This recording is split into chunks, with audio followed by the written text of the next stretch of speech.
Last week, narinig po natin yung ating pong topic ni Kuya Jeremy is about fear not. Amen? Fear not. So kamusta na po yung fear mo ngayon? Amen. Praise the Lord. Amen. Hallelujah. So ganun po, no? Yung po yung Word of God, Dapat po yung Word of God, nagmamagnify po sa buhay po natin. Yung Word of God is talagang gumagawa po sa buhay po natin. Kaya, tandaan po natin, fear not. Amen? Fear not. And today, our topic is affection with God. So, affection with God. So, sabi dyan, affection is an emotional connection that often involves warmth, tenderness, and a desire to be close to the person. Act of kindness or spending quality time together. So, that is affection. So mean to say, affection is all about feelings. Amen? Feelings. Sabi mo sa katabi mo, feelings. Feelings. Amen? May feelings ba yan? Ayan. Lagyan mo naman ng feelings. Kaya nga feelings. Sabi mo sa katabi mo, feelings. Feelings is used to relationship. Amen? It's talk about relationship. Amen? This is about relationship between two person. Amen? This is, sabi nga dyan, a desire to be close to the person. That is affection. Amen? Di ba? Kapag po yung pinag-usapan yung relationship, kasama po dyan yung emotion, di ba? Kasama po dyan yung emotion, yung feelings na meron po tayo about relationship. Di ba kapag yung mahal mo sa buhay, pag hindi mo nakikita, anong nararamdaman mo? Di ba? Masaya ka ba o nalulungkot ka? Merong effect, di ba? Merong effect sa'yo, di ba? Pag hindi mo siya nakikita, hindi ka masaya, nalulungkot ka. Pero pag nakita mo na siya, nag-iiba na yung feelings mo, di ba? Masaya ka na, di ba? Masaya ka na. Nagiging masaya ka na pag nakikita mo na siya. So this is about the feelings. This is about the relationship. Pagka ang isang relationship walang feelings, di po natin matatawag na relationship. Kasi walang feelings dapat meron pong feelings. Kaya nga affection Yung affection, yung pakiramdam. Ano ba yung pakiramdam mo? Napaka-importante po nitong pag-uusapan about affection. Our topic is affection not only to someone beside you or someone who love you, but this is feelings or affection is about God. Amen? About God. Kung ano po ba yung affection ng God sa atin at affection po natin doon kay God. Amen? Praise God. We believe, God created us for His purpose. Amen? God created us for His purpose. In the beginning, in Genesis chapter 1, beginning pa lang, nakita po natin kung paano nilikha ng Diyos ang lahat ng bagay. Nilikha ng Diyos ang lahat ng bagay. And then after that, saka po nilikha yung tao. Amen? And we are created by His own image and likeness. Amen? Ganun po tayo kahalaga sa Diyos. Amen? We are created by own image and likeness. Amen? Lahat ng nilikha niya nung una, hindi niya nilikha according to His image and likeness. But only us, only man, yung nilikha niya according to His image and likeness. Amen? Ganun po yung pagmamahal ng Diyos sa atin. Kaya God created us with this purpose. Kaya may purpose po ang bawat isa sa atin na narito. Amen? Lahat po tayo, every one of us, there is a purpose. Amen? Kaya sabi mo sa katabi mo, may purpose ka kay Lord. Amen. Lahat po tayo may purpose. Hindi po tayo narito. Wala lang, di ba? Parang gusto lang ni Lord na nandito ka. Hindi po ganun. Laging may purpose si Lord. Anything happen. Ganun din po, anything happen po sa buhay po natin. Lahat po ng mga pangyayari, lahat ng nangyayari po sa atin, there's God's purpose. Lagi po may purpose ang Lord. Amen. Ang purpose po niya is to glorify God and to know who is God. Amen. And to understand what is God with you. Amen. Who is God with you. And some of us, some Christians, some people, alam lang po nila kung sino yung Diyos. Kilala nila na may Diyos, di ba?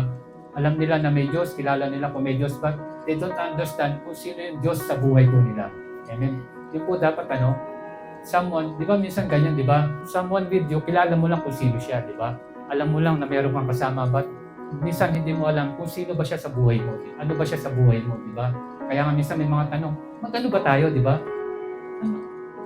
Diba? Mag-ano ba tayo? Sino ka ba? Sino ka ba? Diba? Anong level ba? Diba? Anong level ba tayo? Mga ganun ba? Diba? Parang yung mga single dyan, parang alam na alam nyo yan.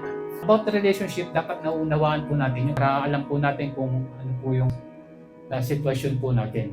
So that is very important. Now, how to have affection with God? Paano po tayo magkakaroon ng affection po with God? Yung sinabi po natin affection, this is about intimate relationship with God. Na kung saan, kung paano mo po nararanasan yung Diyos. Paano mo siya nararanasan sa buhay mo, paano mo siya nararamdaman sa buhay mo. Amen? Number 1 is fellowship with Him. Paano po tayo magkaroon po ng tamang relasyon sa Diyos? Paano ba makipag-fellowship kay Lord, di ba? Kakausapin ko ba siya? Makikipag-usap ba siya sa akin? During that time po, panahon po ng mga man of God, yung mga sa Old Testament, di ba? Nakita naman natin, nabasa naman natin, di ba? Kung paano po nakikipag-usap yung mga man of God, yung mga tinawag ng Diyos sa Kanya. Kung paano po sila nakikipag-usap sa Diyos. And God talk literal. Talaga nakikipag-usap ang Diyos sa kanila literal. Naririnig nila, nakakausap talaga nila literal ang Diyos. Remember niyo si Enoch? Kilala niyo si Enoch? Itong si Enoch, just imagine, 365 years walk with God. Just imagine 365 years walk with God. Just imagine sa 365 years niya, wala siyang ginawa kundi makipag-fellowship kay God. Yun po yung si Enoch. At dahil nga po doon, dahil lugod na Diyos sa kanya, pag nabasa po niyo yan dyan po sa Genesis, dahil po sa pakikipag-usap niya kay Enoch at si Enoch na nakikipag-usap sa kanya, yung relationship talaga nila, ganun po yung intimate. Kaya po ito pong si Enoch, dahil po sa kaluguran ng Diyos, ang ginawa po ng Diyos, kinuha na siya. Kinuha na po siya, sinama na po siya ng Diyos. Amen? Kinuha na siya ng Diyos. Amen? So hindi ko naman sinasabi na kapag nagpag-fellowship kayo, baka matapat naman kayo makapag-fellowship kay Lord, baka kunin ako ni Lord. So hindi po ganun. During that time po, si Enoch po yun. Kay Enoch po yun. Amen? Kaya po tayo, ang tawag po dito is personal relationship with God. Amen? This is personal relationship with God po natin. Meron po tayo dapat personal relationship with God. Ano po ba yung personal relationship natin with God? Amen? Paano po tayo nakikipag-usap? Paano tayo nakikipag-deal kay God? Amen? In your own, in your personal. Pati po na talagang nagsasalita po ang Diyos Talagang naririnig nila literal. Talagang nakikipag-usap yung mga man of God literal. Like Abraham, like Moses. Lahat po sila talagang nakikipag-usap literal kay God. But this our generation, yes, we have fellowship with God, but hindi natin naririnig literal, no? Hindi natin naririnig literal yung boses ng Diyos. But through reading the Bible, through prayer, this is our fellowship with God. Amen. Kaya po napaka-importante nung tayo po ay nagbabasa ng Bible, nakikinig ng Word of God, lalo na po yung devotion na tinatawag po, no? Talagang you need to talk with God. Kung saan po doon po, yun po yung time na nakakapag-fellowship tayo kay Lord. Amen. Kaya nga po, alam nyo, nakakatuwa po doon sa Bible study namin sa Sardia Mega Mall. Bago po kasi mag-start kami doon, meron po kami mga Bible trivia. Yan po, mga Bible trivia na ginagawa. Na kung saan po, minimemorize yung Word of God. Talagang may mga question po. So, nakaka-bless po. And then, lahat po ng mga umattend po ng Sardia Mega Mall po, talagang nasanay na sila na lagi may dalang Bible. Nagbubukas sila ng Bible. And kaya pag tinanong niyo yung mga taga Sardia Mega Mall, di ba? Pag tinanong niyo yan, di ba?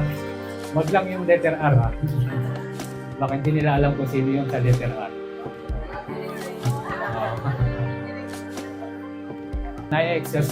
Na-exercise yung knowledge nila about Bible. So napaka-importante po ninyo na yung salita ng Diyos natatanim po sa isip natin. Sabi ng Joshua chapter 1 verse 8, diba? Meditate the word of God day and night. Ibig sabihin, meditate, ating pong basahin, ito yung kinakailangan nating tanim sa ating mga isip. Bakit? Kasi the word of God is our weapon. Is our weapon. Yan po yung magagamit natin kahit saan po tayo, any situation sa buhay po natin, di ba? Pag nalulungkot ka, pag may mga pagsubok kang pinagdaraanan, pag may mga problema ka, in times of trouble, in times of faith, sa buhay po natin, only the word of God you need. Yung salita po ng Diyos na, di ba, pag nalulungkot ka, may isip mo kagad, God is with me. Di ba? God is with me. Pagka may mga problema ka, di ba, God will provide, di ba? Yung kagad yung mga naiisip mo, yung word of God, kagad yung tumatanim kagad sa isip mo, yun yung kagad lumalabas sa mga labi mo, yung salita ng Diyos. Amen. And also this, David have personal relationship with God. Kung paano po si David ay tinawag po na the man after my own heart. Si David po ang kinalulugdan ng puso ng Diyos. Just imagine, si David tinawag siya ang kinalulugdan ng aking puso. Ganun po yung relationship nila sa Diyos. Kung paano po si David, kilala niya kung sino yung Diyos sa buhay niya. Kaya pag kilala mo kung sino yung Diyos sa buhay mo, hindi ka mahihirapan sabihin kung ano yung nararamdaman mo, di ba? Kung ano yung nararamdaman mo, hindi ka mahihirapan sabihin. Kasi kilala mo siya kung sino siya sa buhay mo eh. Alam mo kung ano yung kaya niyang gawin sa buhay mo. Kaya nga si David nasasabi niya ito kung nababasa po natin yung Book of Psalms, ito po yung mga sinasabi ni David about God. Kaya niya nasasabi ito because David experienced who is God with him. Naranasan niya, nawaan niya kung sino yung Diyos sa buhay niya. Kaya sabi niya, Psalms 27 verse 1 and 4, "The Lord is my light and my salvation. Whom shall I fear? The Lord is the stronghold of my life. Of whom shall I be afraid? One thing I ask from the Lord, this is only do I seek, that I may dwell in the house of the Lord all the days of my life, to gaze on the beauty of the Lord and seek Him in His temple." Kaya niya nasabi yan kasi kilala niya kung sino yung Diyos sa buhay niya. Kaya sabi niya, the Lord is my. Ang ginamit niya pong grammar diyan is my. Yung sarili niya. Yung sarili niya, hindi niya ginamit yung the Lord is our. The Lord is our. The Lord is our light and my salvation. Ang ginamit niya is my. Kasi ang tinutukoy niya diyan yung sarili niya. Yung sarili niyang relasyon sa Diyos. Ang tinutukoy niya yung sarili niyang ugnayan sa Diyos. Kaya sabi niya, to gaze on the beauty of the Lord and seek Him in His temple. Kasi nakita niya nakita mismo ni David yung kagandahan ng Diyos sa buhay niya. Nakita niya yung kabutihan ng Diyos sa buhay niya. Amen? Ganon yung relasyon ni David sa Diyos. Kung paano nakita niya kung gaano kabuti ang Diyos sa buhay niya, naranasan niya kung gaano ka-powerful ang Diyos sa buhay niya, di ba? Kaya nga sabi din niya doon sa Psalms chapter 23, di ba? Sabi niya, "The Lord is my shepherd, I shall not want." Amen? In verse 4, sabi niya, "Even though I walk to the valley of shadow of death, I fear no evil because I know He is with me." I know He is with me. Yun po yung mga word na ginagamit ni David. Just imagine, ginagamit niya yung mga word na yun, very powerful. Dahil naranasan niya Yun yung nararanasan niya sa Diyos Kaya niya nasasabi yun Kaya niya nasasabi yung mga word na yun. Sabi niya sa verse 6 ng chapter 23, sabi niya, "Surely, goodness and mercy shall follow me all the days of my life, and I dwell in the house of the Lord forever." Amen. Sabi niya, surely. Sure na sure siya. Sure na sure siya. Ganun po kasigurado si David. Ganun po siya kasigurado kung sino yung Diyos sa buhay niya. Ganun po siya kasigurado na kilalang-kilala niya ang Diyos sa buhay niya. Amen. So even us, we believe na lahat po tayo, we experience God sa buhay po natin. Amen. Naranasan po natin kung paano kumilos ang Diyos sa buhay po natin. And I believe na may mga word po tayo na ginagamit na kung paano po natin ina-exalt ang Diyos dahil po kilala natin kung sino yung Diyos sa buhay po natin at nararanasan po natin kung sino yung Diyos sa buhay po natin. The same David. Amen. Then number 2, stand to your identity. So identity, your name. Sabi ng Proverbs chapter 22 verse 1, "A good name is more desirable than the great riches. To be esteemed is better than silver and gold." Kaya yung pangalan po natin na meron po tayo, sabi diyan, is better than silver and gold. Napakahalaga po yun. Yung pangalan po na meron po tayo, yung identity po natin. Ibig sabihin po, hindi yung personal identity natin, hindi yung identity po natin na kung sino po tayo sa harapan ng Diyos. Amen. Kaya po minsan po marami pong mga tao o some Christian, yung identity po nila nagiging hadlang. Nagiging hadlang po yun sa buhay Christian po nila. Kaya po some Christian, marami pong Christian, hindi po sila makapagpatuloy, hindi sila makapaglingkod, hindi sila patuloy na makapagbigay glory sa Lord because of identity. Nagiging dahilan po yung identity nila. Minsan sinasabi nila na hindi ako karapat-dapat, hindi ako yung papuri-puri sa harapan ng Diyos. But we believe, because of our Lord Jesus Christ, because of His finished work of our Lord Jesus Christ, we are already righteous. Amen? We are already righteous. Amen? Sabi nga rito, your identity is not defined by who you are, but by the divine presence within you. Amen? Hindi po yung identity natin na magde-define kung sino po tayo, kundi kung sino yung nasa atin. Amen. Sino po ba yung nasa atin? Sino po ba yung sumasa atin? Walang iba kundi ang ating Panginoong Hesus. Amen. Kaya po hindi po natin po pwedeng i-define yung sarili po natin because of who you are, kung sino po tayo. Amen. Kundi kung sino po tayo sa harapan ng Diyos. Amen. Sino po ba tayo sa harapan ng Diyos? Tayo po we are righteous. Tayo po ay matuwid na sa harapan ng Diyos. Amen. So our identity, you are made in the image of God. Amen. You are God's ambassador. You are God's beloved children. You are redeemed by God's grace. You are made in the image of God. Amen. Tandaan po natin tayo po nilikha ayon sa wangis ng Diyos. Amen. Nilikha po tayo ayon sa wangis ng Diyos. Kaya po ganun po tayo kahalaga. Ganun po tayo valuable. Amen. Ganun po tayo kahalaga sa harapan ng Diyos. Amen. Kaya po kahit ano po yung sitwasyon natin sa buhay, kahit ano pa pinagdadaanan natin, tandaan po natin, ano man po yung mga pagkakamali natin, ano may mga pagkukulang natin, marami man tayong sablay sa buhay, tayo po ay patuloy na mahalaga sa Diyos. Amen. Mahalaga po tayo sa Diyos. Ganun po tayo kahalaga sa Diyos. At ganun po tayo kamahal ng Diyos. Amen. Sabihin mo sa katabi mo, ganun ka kamahal ng Diyos. Amen. Mahal po tayo ng Diyos. Amen. Sabi diyan, you are God ambassador. Amen. You are God ambassador. Sinabi ng ambassador, we are God representative. Amen. We are representative of God, of our Lord Jesus Christ.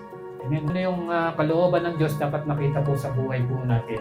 Amen. Kaya nga po napaka-importante, no, na tayo po ay patuloy na nakikinig ng salita ng Diyos at patuloy po tayo na dumadalo sa gawain ng ating Panginoon. Why? Because we are ambassador of God. Tayo po yung gagamitin ng Diyos. Tayo po yung gagamitin ng Diyos para sa kanyang kaluwalhatian and to expand His kingdom. Amen.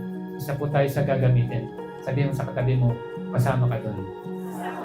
Amen. Kasama ka doon. Kaya pag po tayo ambassador of God, kinakailangan po, nakikita po sa buhay po natin who you are, who is God with you. Amen. Nakikita yung glory ng Diyos, nakikita po yung kalwalhatian ng Diyos sa buhay po natin. Diba? Mga product, diba? Mga sabon, mga shampoo, diba? Ang ginagawa, kumukuha sila ng mga model, diba? Kumukuha sila ng mga model for attraction, diba? Ang kinukuha nila, talagang yung mga pwedeng ma-attract yung mga consumer, diba? Yung mga mamimili. Ganun po yung ginagawa po ng mga style po nila, yung mga tactic nila. Nakikita, dapat makita yung product nila, dapat makita doon sa model nila, diba? Eh kung halimbawa po ganito, kunin akong model ng shampoo. Bibili po kayo? Kunin akong model ng shampoo, bibili po kayo? Kaya naman, kunin akong model ng pampaputi, di ba? Sabong pampaputi. Bibili po ba kayo? Di ba? Aalokin kayo. Ito yung model ko. Ito yung model ko. Tapos sasabihin ko sa inyo, siniampo ko lang yan. Di ba? Sinabi ko sa inyo ganun. Baka hindi na kayo mag-shampoo forever, di ba? Hindi nyo tatangkilikin, di ba? Hindi kayo bibili. Bakit? Nakita nyo sa buhay ko, nakita nyo sa itsura ko, di ba? Nakita nyo itsura ko, talagang hindi tama yung inaalok ko sa itsura ko, di ba? So ganun po 'yon. So as ambassador of God, kinakailangan lang po makita lang po yung kalwalhatian ng Diyos sa buhay po natin. Amen. Kung minsan nga, hindi mo pa sinishare eh. Hindi mo pa sinishare yung word of God eh, di ba? Makita lang sa mga marinig lang yung pananalita mo, makita lang yung mga kilos mo na bibless na eh. Sasabihin na kagad, siguro Christian ka, no? Naunahan ka pa, di ba? Minsan naunahan ka pa, siguro Christian ka, di ba? Kasi ganyan ka manalita. Naalala ko tuloy yung testimony nila, Mr. Noemi. Yung sinasabi nila, in Jesus' name, habang naglalakad sila doon sa baha. Lagi nilang binabanggit, in Jesus' name, di ba? Habang tumatawid sila doon sa baha. Eh, meron silang kasama na hindi Christian. Sabi sa kanya, siguro Christian kayo, no? Kasi yun yung naririnig sa kanila, in Jesus' name. So, ganun po yun. Amen. Nakikita po, naririnig po sa buhay po natin, who is God with us. Dapat po, everywhere, every time, o everywhere na mapunta po tayo, always, tandaan po natin, we are representative of God. Amen. We are ambassador of God. Amen. Sabi niyan, you are God's beloved children. Tayo po ang minamahal na anak ng Diyos. Amen. Kaya po, pag sinabi po tayong minamahal na anak ng Diyos, ano bang ikinakabahala po natin? Ano pa pong kinakatakot natin? Anak po tayo ng Diyos na makapangyarihan sa lahat. Amen. Anak po tayo ng Diyos na may likha ng lahat ng bagay. Anak po tayo ng Diyos na may-ari o siya pong gumawa ng lahat ng bagay na nakikita at meron po dito. Amen. So kaya don't worry. Amen. Don't be afraid. We are children of God. Amen. And you are redeemed by God's grace. We are redeemed by God's grace. Amen.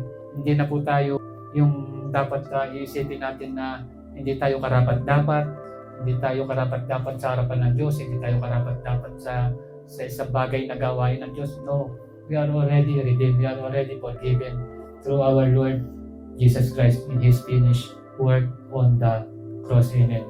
Sabi ng 2 Corinthians chapter 5 verse 21, because of our Lord Jesus Christ, we are righteous. Amen. We are now righteous in God. Amen. Tayo po ngayon ay matuwid na sa harapan ng Diyos dahil po sa ating Panginoong Hesus. Amen. And we are already forgiven. Stay in His presence. Amen. Stay in His presence. Manatili po tayo sa presensya ng Diyos. Amen. Gusto po natin maranasan ang Diyos sa buhay po natin. Gusto po natin na talagang ma-experience yung kapangyarihan ng Diyos sa buhay po natin. Stay in His presence. Amen. So, yung presence po ng Lord, sabi rito in chapter 4, verse 24, God is in spirit and His worshiper must worship in spirit and truth. Amen. Kaya nga po tayo, we need to worship God in spirit and truth because God is spirit, His presence. Amen. Hindi naman natin nakikita o hindi naman natin nakakasama literal ang Diyos, di ba? His spirit, di ba? But His spirit is with us, di ba? Nararanasan po natin, nararamdaman natin yung spirit ng Lord. Amen. Yung presence ng Lord, nararanasan po natin at nararamdaman po natin. Amen. Dito po, sabi po ni Paul, dito sa 1 Corinthians chapter 15, verse 9 and 10, for I am the least of the apostle and not even deserve to be called an apostle because I persecuted the church of God.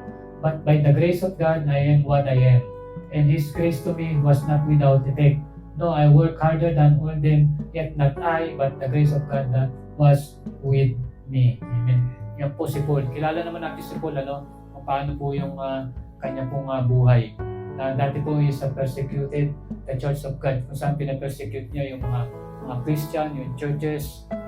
And then, siya po ay tinawag ng Diyos, sa biyaya ng Diyos, siya po ay ginamit ng Diyos. And ngayon sabi niya, but by the grace of God, I am what I am. Dahil po sa biyaya ng Diyos, and His grace to me was not without effect. At yung biyaya po ng Diyos na naramdaman niya, na naranasan niya, hindi po yun nawalan ng epekto. Hindi, meron pong naging epekto sa buhay niya. Amen. Yun po yung epekto. Di ba? Kapag po yung meron kang nararamdaman, may epekto yan. Di ba? May epekto yan. Laging may epekto yan. Pagka may sakit, di ba? Di ba? Yung mga may taong may sakit, di ba? Ano epekto niyan? Nanghihina, di ba? Nanghihina sila, may epekto yan. May epekto sa katawan niyan. Yun yung effect. Yun yung effect. Kaya anything na happen sa buhay po natin may effect. Pero ito po si Paul po nung naranasan niya ang ating Panginoong Hesus, naranasan niya po kung paano kumilos ang Panginoong Hesus sa buhay niya, naranasan niya po yung biyaya ng Diyos at yun po ay nagkaroon ng epekto sa buhay niya. Kaya nga po siya ay kung paano po siya ginamit ng Diyos. Kung paano po si Apostle Paul ginamit ng Diyos mightily. Amen. Not only to say, not only to hindi lang po doon sa pagbabahagi ng salita ng Diyos, hindi gayon din sa mga bagay na kapangyarihan ng Diyos ay ginamit po siya. Amen. Kaya sabi niya, yet not I, but the grace of God that was with me. Hindi po dahil sa kanyang sarili, kundi yung biyaya ng Diyos na nasa kanya. Amen. Which is our Lord Jesus Christ. Kaya napaka-importante po na maranasan po natin ang ating Panginoong Hesus sa buhay po natin. Every time sa buhay po natin, any situation, any circumstances sa buhay po natin, siya po yung nararanasan natin. Siya yung laging nakikita natin. Siya yung laging nararamdaman natin sa buhay po natin. Amen. Even Moses, remember Moses, di ba? Kung paano po yung relasyon niya kay God. Even si Moses, kung paano po siya ginamit ng Diyos. Sabi rito, sa Exodus, kung paano po yung pakikipag-usap ni Moses, sabi niya rito, Moses said to Lord, nung tinawag po siya ng Diyos, para po ilabas yung mga Israelite doon po sa pagkaka-slave sa Ehipsyo. Ang sabi po ni Moses, sabi niya, Moses said to Lord, you have telling me, lead these people, but you have not let me know whom you will send with me. You have said, I know you by name, and you found favor with me. If you are pleased with me, teach me your way, so I may know you and continue to find favor with you. Remember that this nation is people. And the Lord replied, my presence will go with you, and I will give you rest. Amen? Yun po yung promise ng Lord. Yun po yung pangako ng Diyos sa Kanya. Sabi niya, my presence will go with you, and I will give you rest. Amen? Na kung saan po ang pangako po ng Diyos na siya po ay sasamahan ng Kanyang presensya. Amen? Amen? Sa buhay po natin ganyan. Anything po sa buhay po natin, any situation, always remember the presence of God, and God is with us. Amen? Diba? Sabi nga doon, sabi nga ng angel of the Lord, diba? Kay Mary. Remember Mary? Remember Mary? Sino po si Mary? Natandaan nyo nga. Thank you. So remember Mary, no? Ang sabi po ng angel of the Lord kay Mary, sabi niya, don't be afraid. Sabi niya, his name called Emmanuel. Emmanuel means God is with us. Amen? In Matthew chapter 1, verse 23, God is with us. Amen? God is with us. He is our Jehovah Shammah. Amen? He is our Jehovah Shammah. Amen? God is with us. Diba? Kaya nga lagi sinasabi Shammah dahil kasama natin ang Diyos. Amen? Always remember, kasama natin ang Diyos. Amen?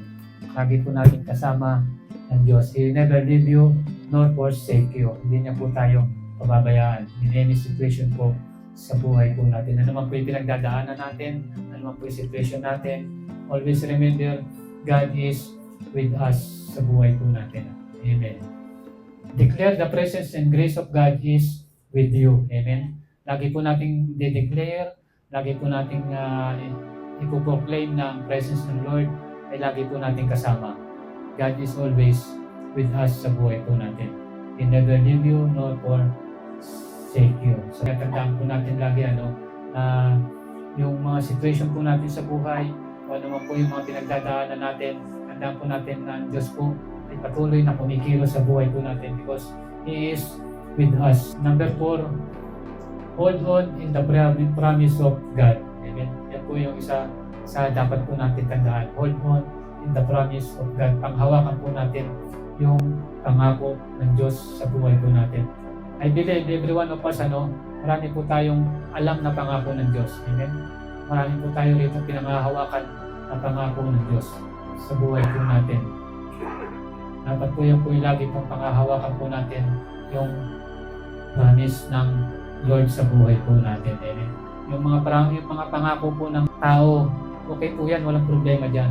Pero it's better, ang panghawakan po natin ay yung pangako ng Diyos sa buhay po natin through the Word of God. And this is the great promise of God with us. Sabi po rito, in 1 John chapter 2, verse 25, and this is fellowship, we enjoy the eternal life He promised us. Yung promise po ng Lord, this is our salvation. Yung po yung pangako ng Diyos.